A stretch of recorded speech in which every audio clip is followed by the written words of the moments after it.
Hi, this is Lindsay. Welcome back to my channel. And so this is an episode of Etsy Archaeology. I've just sped it up because what I'm doing here is showing you the elements of a digital kit. This is from Sherri over at Studio 28E on Etsy.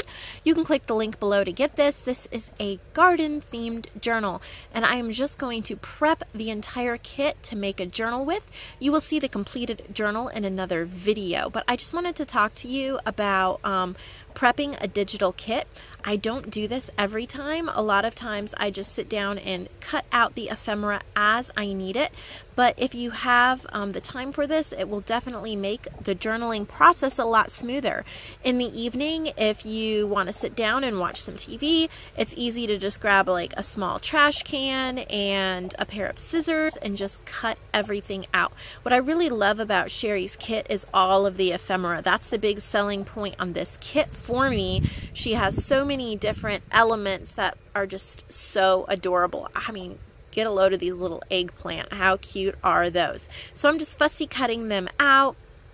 Obviously, you know, this isn't a tutorial on how to cut out, since most of you guys would know that, but I thought it would be something nice to put on in the background while you are crafting.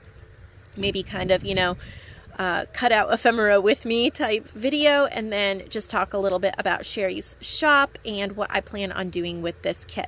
So Sherri's an old journal friend of mine, and we've been friends for a while. It goes way back to a group we used to admin a long time ago that was more of a paper crafting swap group, and we used to admin that together, and we got to know each other. So she started creating some digital kits and asked me if I would do something with her new garden kit, and I just fell in love with the colors of this and just how fun it is.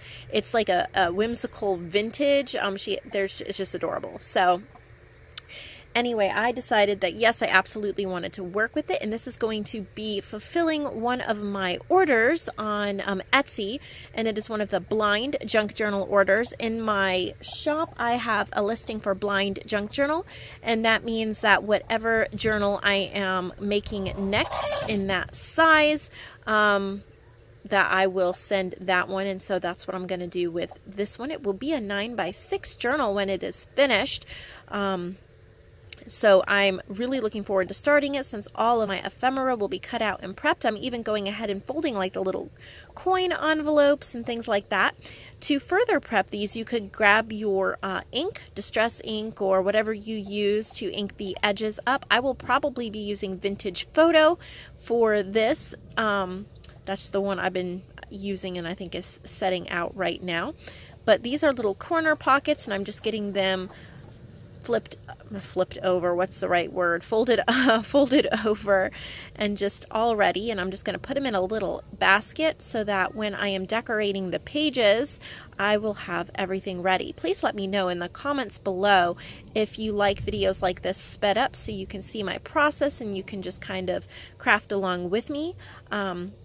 Let me know what your favorite way to prep a kit for a journal is if you use digital kits. I think these little ephemera pieces she has with the little people and the little vegetable people and everything are just so cute. I can't wait to use them. So now I decided I'd go ahead and prep these journal pages, and I started out with the scissors but decided to get my trimmer, but I am missing the little I have to go get it. There it is, the little plastic piece. So I get straight lines, and I am just folding the pages in half and then trimming them down to the size that I want, and then they'll be all ready to either be inked, or I can coffee spray the backs or sew a backing onto them, whatever I want to do with that. And I haven't quite decided yet. I think I'm going to do some stenciling and some coffee spraying in this journal. Look at those greens. I just love garden kits because they're just so fresh, so many greens. I've worked with another garden kit at one point and loved it, so I can't wait to work on this one. Lots of journaling space. That's what I love about this kit as well, because you have lots of space to actually journal about your own garden if you were making it for an actual garden journal, or you could just use it for to-do lists or things like that. Have a wonderful day.